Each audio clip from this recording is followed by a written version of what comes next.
Oke, assalamualaikum warahmatullahi wabarakatuh. Oke, sebelumnya alhamdulillahirabbil alamin wa bihi nasta'in wa ala umuri dunya waddin wa ala alihi washabihi ajmain amma ba'du. Yang terhormat Abi Hanif dan Umi Indah selaku pengasuh pesantren Super Kamil Rebahan Ibadah, yang terhormat pula beserta jajaran guru, staf dan teman-teman, dan ada juga pengurus, dan terakhir ada keluarga saya yang ada di rumah. Semoga mereka selalu diberikan kesehatan dan selalu dalam lindungan Allah. Oke, perkenalkan nama saya Najwa Latifah Izati, saya dari kelas 12B MA Al-Quran Al-Rebahan Fida. Nah, jadi pada malam hari ini saya akan mempresentasikan peta imajinasi saya. Ini peta imajinasi ganti pada tanggal 17. Oke, langsung ya.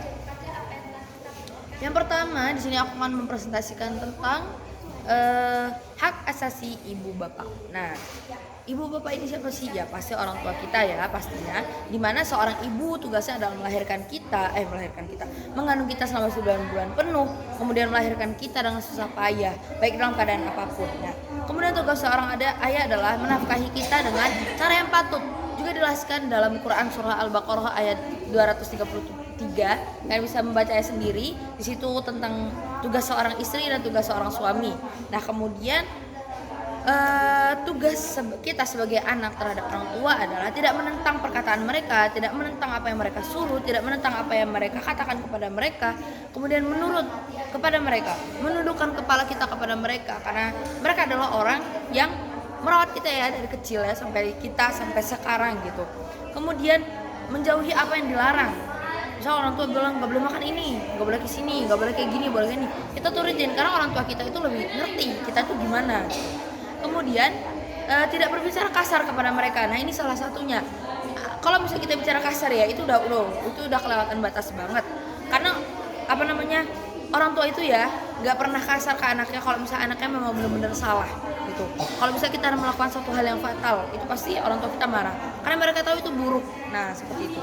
Kemudian memohon ampun, memohon rahmat, mohon maaf apabila kita melakukan kesalahan kepada orang tua kita, baik itu ke ayah maupun ibu. Kemudian hak asasi kaum kerabat. Nah, kaum kerabat ini itu adalah saudara ya, saudara kita, baik itu saudara dekat, saudara jauh, saudara manapun itu tetap kaum kerabat kita, tetap saudara kita. Nah, kemudian tugas kita adalah menyambung silaturahmi kepada mereka ya, karena kita adalah orang-orang muslim, di mana Islam mengajarkan bahwasanya saling menjaga tali silaturahim sesama saudara kita, baik muslim maupun non muslim. Nah, kemudian ketika kita kita disuruh untuk menjalin tali silaturahmi, bukan untuk memutuskannya seperti itu. Nah, kemudian tugas kita sebagai muslim tugas kita sebagai muslim ya. Yang pertama adalah peduli itu gimana? Misalnya contoh ketika mereka sakit kita menjenguk, kita menemani gitu ketika mereka sakit, kemudian menolong apabila mereka susah.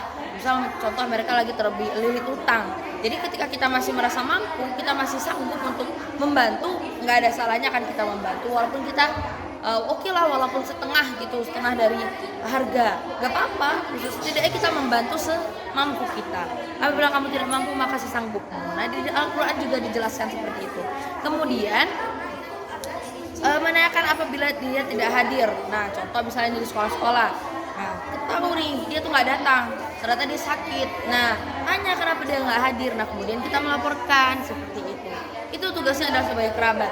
Kemudian menolong semampunya seperti yang udah aku jelaskan tadi. Kemudian menjauhkan dia dari kejahatan. Misal contoh dia melakukan judi, dia mabuk-mabukan, dia keluyuran gak jelas. Kita sebagai orang yang mungkin itu buruk, itu memang buruk ya, maksudnya suatu hal yang gak pantas untuk dilakukan. Jadi selagi kita masih bisa ingatkan dia. Karena ya balik ke kita lagi, ketika kita peduli sama orang bakal peduli kita. Ketika kita memperingatkan orang bakal memperingatkan kita apabila kata salah. Itu gak ada salahnya. Oh sama lu, kalau dia gak mau, ingatkan lagi sampai dia sadar. Nah, kemudian hak asasi terhadap tetangga. Nah, tetangga ini siapa sih? Pasti udah pada tahu, tetangga ini kan orang yang sebelah kita, sebelah rumah, depan, belakang, pokoknya deket-deket daerah itu. Nah, dimana tugas kita sebagai tetangga ya, apalagi yang bersebelahan, dia itu memberi salam apabila kita berkunjung ke rumahnya. Jangan asal masuk buka pintu langsung hei ini, oh gak boleh kayak gitu tuh. Kita harus mengetuk terlebih dahulu. Kalau misalnya nggak ada jawaban dari dalam, ketuk lagi.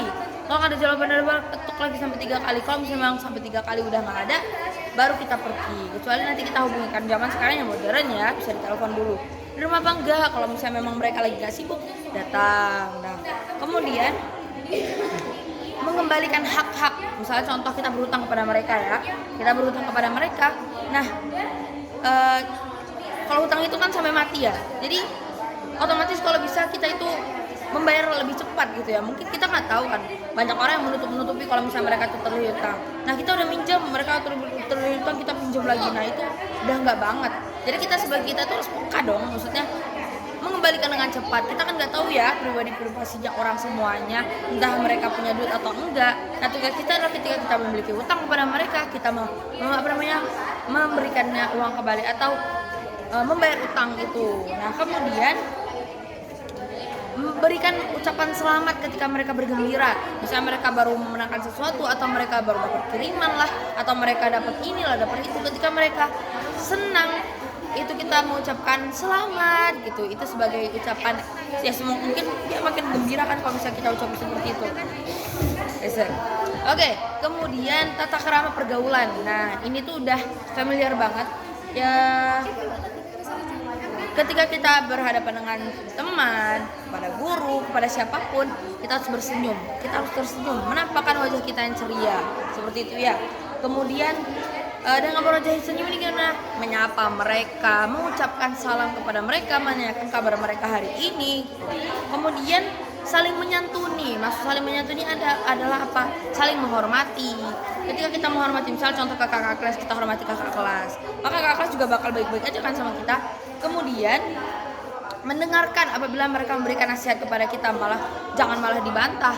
Karena kan orang kan lebih bisa mungkin menilai kita ya, oh kamu tuh gak pantas kayak gini tuh, kamu tuh kayak gini aja, gak usah kayak gitu. Kalau nasihat tuh harus denger dong. Maksudnya gak mungkin apa yang kamu anggap kamu tuh, oh aku loh bisa kayak gini, ternyata yang orang tuh kayak kamu gak cocok kayak gitu. Kalau misalnya dinasihatin, denger.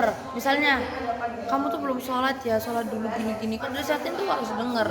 Nah kemudian memaafkan. Misalnya mereka melakukan kesalahan yang tidak disengaja, atau mereka melakukan kini atau itu yang membuat kita kayak, misalnya contoh dia senggol, dia minta maaf, kita kesel misalnya tuh, maafkan.